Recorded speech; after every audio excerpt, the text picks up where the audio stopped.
नमस्कार दोस्तों, स्वागत है आपका आज की बेहद बड़ी और ज़रूरी खबरों में। लेकिन खबर में आगे बढ़ने से पहले अगर आप भी गरीबों की मदद में उतरी कांग्रेस पार्टी का समर्थन करते हैं तो आप अभी इस वीडियो को लाइक कीजिए और इस लाल बटन को दबाकर चैनल को फ्री में सब्सक्राइब करके घंटी बजाइए और कमेंट में लिखें जय हिंद। रुख करते हैं पहले खबर की तरफ। बिहार सियासत के सुपर संडे से पहले बयानबाजी तेज, आरजेडी कांग्रेस का बीजेपी जेडीयू पर हमला। जी हां दोस्तों, रविवार को सियासत का सुपर संडे है क्योंकि इस दिन दो बड़े राजनीतिक दल बीजेपी और आरजेडी कोरोना काल के बीच एक राजनीतिक कार्यक्रम करने जा रहे हैं। इसके साथ ही बिहार विधानसभा चुनाव का औपचारिक बिगुल फूंक जाएगा। इस सुपर संडे में किस राजनीतिक दल का परचम लहरा पाएगा यह तो वक्त ही बताएगा, लेकिन इससे पहले जुबानी जंग तेज हो गई है। रविवार को जहां बीजेपी के पूर्व अध्यक्ष और वर्तमान केंद्रीय गृह मंत्री अमित शाह वर्चुअल सभा के जरिए बिहार की जनता से जनसंवाद करेंगे, तो वहीं आरजेडी इसी दिन गरीब अधिकार दिवस मनाने जा रही है। लेकिन इससे पहले दोनों दलों ने एक दूसरे पर आरोप प्रत्यारोप का सिलसिला शुरू कर दिया है। कांग्रेस एमएलसी प्रेमचंद्र मिश्रा ने कहा कि आज बिहार के लाखों लोगों के सामने रोजी रोटी और बेरोजगारी का संकट है। अमित शाह और नीतीश कुमार उनकी चिंता छोड़ वर्चुअल रैली करने में जुटे हैं।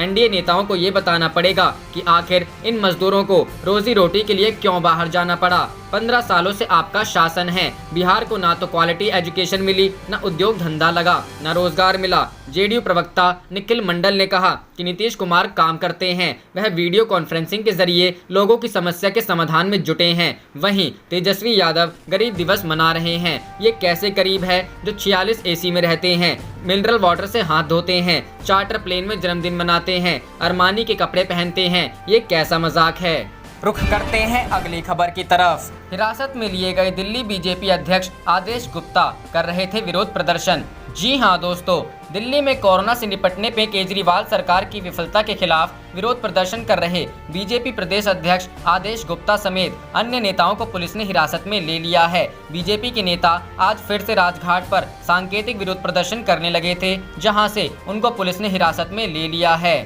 रुख करते हैं अगली खबर की तरफ। शहर के सभी मॉल के रिटेल व्यापारियों ने की ये खास मांग, कहा किराया माफ नहीं हुआ तो नहीं खुलेंगी दुकानें। जी हां दोस्तों, किराया माफ नहीं हुआ तो दुकानें खुलने पर संशय। कल से खुलने हैं शहर के शॉपिंग मॉल्स। रिटेल व्यापारियों ने दुकान की किराएदारी माफ करने की मांग की। अनलॉक 1 में 8 जून से शहर के सभी शॉपिंग मॉल खुल जाएंगे। इसे लेकर शनिवार को राज्य सरकार की गाइडलाइन भी आ गई है। इन सब के बीच इन मॉल्स के रिटेल कारोबारियों ने लॉकडाउन अवधि की किराएदारी माफ करने की मांग की है। उनकी इस मांग को चैम्बर ऑफ कॉमर्स ने भी सही ठहराया है। ऐसे में संस्था की तरफ से डीएम से पत्र देकर छूट की मांग की जाएगी। शहर में city mall, Orion mall, AD mall, Maya cineplex के साथ ही तमाम मॉल हैं। यहाँ के व्यापारियों ने बताया कि मॉल की दुकानों का किराया सामान्य दुकानों से बेहद अधिक होता है। इसके साथ उन्हें कॉमन एरिया मेंटेनेंस भी देना होता है। लॉकडाउन की वजह से शहर के सभी मॉल बंद थे। 2 महीने से व्यापार एकदम शून्य ही रहा। 8 जून से मॉल खोलने की अनुमति तो दे दी गई, लेकिन कोरोना संक्रमण के खतरे के डर से लोग अभी आने से दूरी बनाएंगे। व्यापारी अगर अपनी दुकान खाली करते हैं तो उनका इंटीरियर, फर्नीचर, डेकोरेशन के खर्चे में लगा लाखों रुपया शून्य हो जाएगा। ऐसे में लॉकडाउन की वजह से व्यापारी पूरी तरह टूट जाएंगे। चैम्बर ऑफ कॉमर्स के अध्यक्ष संजय सिंधानिया ने बताया कि लॉकडाउन के दौरान व्यापारियों ने सभी ट्रेडों की दुकानों को खोले जाने के लिए लंबी लड़ाई लड़ी। मॉल के व्यापारी भी उनके साथ ही हैं। कहा कि व्यापारियों के व्यापार में गति लाने में अभी लगभग 6 महीने से अधिक का समय लगेगा। ऐसे में इन्हें बाजार में टिके रहने के लिए इनके किराए में छूट देनी चाहिए। उन्होंने शहर के सभी प्रतिष्ठित शॉपिंग मॉल प्रबंधन से अपील की। कहा कि व्यापारियों के किराए समेत अन्य मेंटेनेंस में छूट देनी चाहिए। रुख करते हैं अगली खबर की तरफ। प्रियंका गांधी ने लल्लू की रिहाई की मांग की, योगी सरकार पर लगाया दमन का आरोप। जी हां दोस्तों, कांग्रेस महासचिव प्रियंका गांधी वाड्रा ने पार्टी की उत्तर प्रदेश इकाई के अध्यक्ष अजय कुमार लल्लू की रिहाई की मांग की है। साथ ही उन्होंने आरोप लगाया कि लोगों की सेवा करने के कारण उन्हें जेल में डाला गया है। प्रियंका गांधी ने ट्वीट किया, गांधी जी ने हमें सिखाया कि दमन करने वाले आपको अच्छे काम करने से रोकेंगे। आप सत्य के आग्रह के साथ अपने कर्म पर डटे रहिए। कांग्रेस के उत्तर प्रदेश प्रभारी ने आरोप लगाया, उत्तर प्रदेश कांग्रेस के अध्यक्ष अजय कुमार लल्लू जी को सेवा करने के लिए जेल में डाला गया। सेवा सत्याग्रह के जरिए हम इस दमन का विरोध कर रहे हैं। रणदीप सुरजेवाला ने भी किया ट्वीट, कांग्रेस के कई अन्य नेताओं ने शनिवार को पार्टी के सेवा सत्याग्रह अभियान के तहत सोशल मीडिया प्लेटफॉर्म के माध्यम से लल्लू की रिहाई की मांग की। पार्टी के मुख्य प्रवक्ता रणदीप सुरजेवाला ने ट्वीट किया, क्या जन सेवा अब पाप है? क्या मजदूरों के साथ खड़े होना अपराध है? क्या उन्हें घर पहुंचाना गुनाह है? अगर नहीं तो अजय कुमार लल्लू को तानाशाही भाजपा सरकार के द्वारा जेल की सलाखों के पीछे क्यों डाला गया है? फौरन रिहा करें। बस प्रकरण के चलते हुए थे गिरफ्तार। गौरतलब है कि लॉकडाउन के दौरान बस प्रकरण के मामले में उत्तर प्रदेश कांग्रेस कमेटी के अध्यक्ष लल्लू को गिरफ्तार किया गया है। फिलहाल वह न्यायिक हिरासत में है और कांग्रेस पार्टी उनकी रिहाई की मांग कर रही है।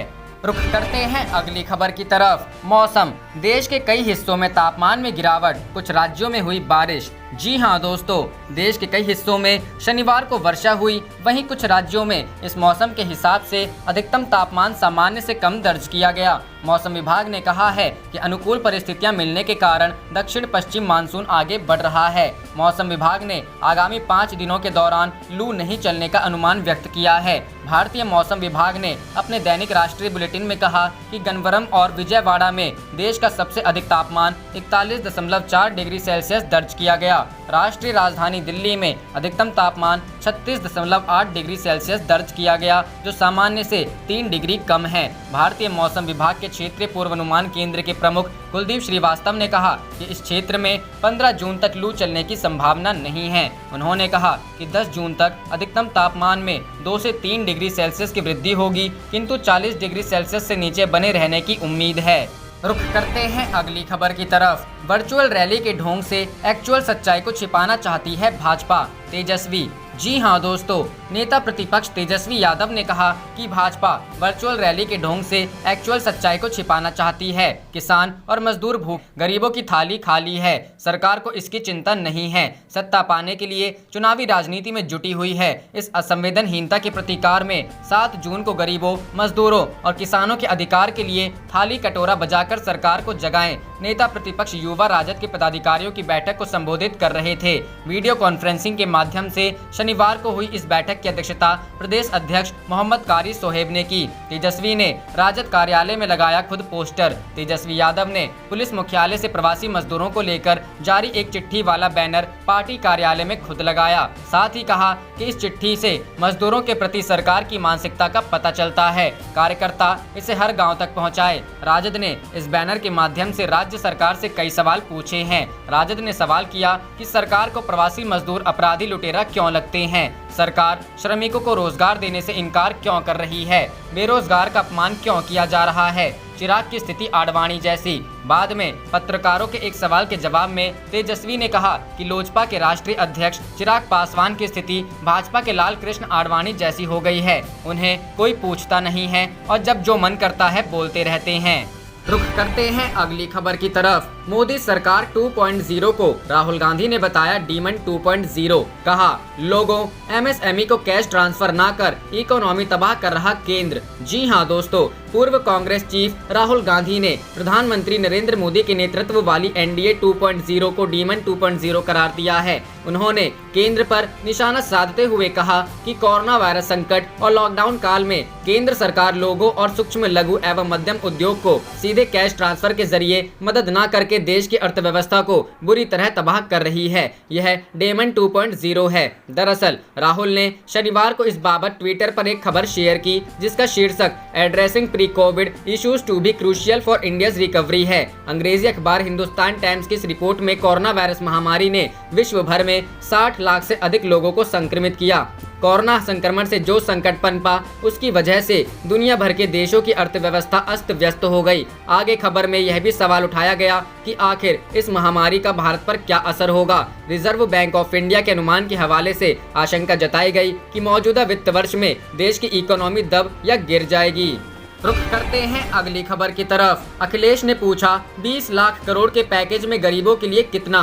जी हां दोस्तों, समाजवादी पार्टी के राष्ट्रीय अध्यक्ष अखिलेश यादव ने सरकार द्वारा दिए जा रहे पैकेज पर सवाल उठाए हैं। उन्होंने पूछा है कि 20 लाख करोड़ के पैकेज में गरीबों के लिए कितना है। सपा मुखिया अखिलेश यादव ने शनिवार को ट्विटर के माध्यम कहा, सरकार बस इतना बता दें कि 20 लाख करोड़ के तथाकथित महापैकेज में कितना गरीब के लिए है, कितना किसान, दिहाड़ी प्रवासी मजदूर, छोटे व्यापारी, खुदरा कारोबारी, रेहड़ी ठेले पटरी वाले व अन्य मजबूरों के लिए हैं। समाज को बांटने में माहिर लोग कृपया करके इस आर्थिक बंटवारे का हिसाब भी दे दें। इससे पहले उन्होंने ट्वीट के माध्यम से कहा था, बाराबंकी से एक परिवार के 5 लोगों के अलावा उत्तर प्रदेश के अन्य शहरों से भी आत्महत्याओं की दुखद खबरें आ रही हैं। भाजपा सरकार से अपेक्षा है कि तत्काल लोगों के खाने और कमाने का इंतजाम करे।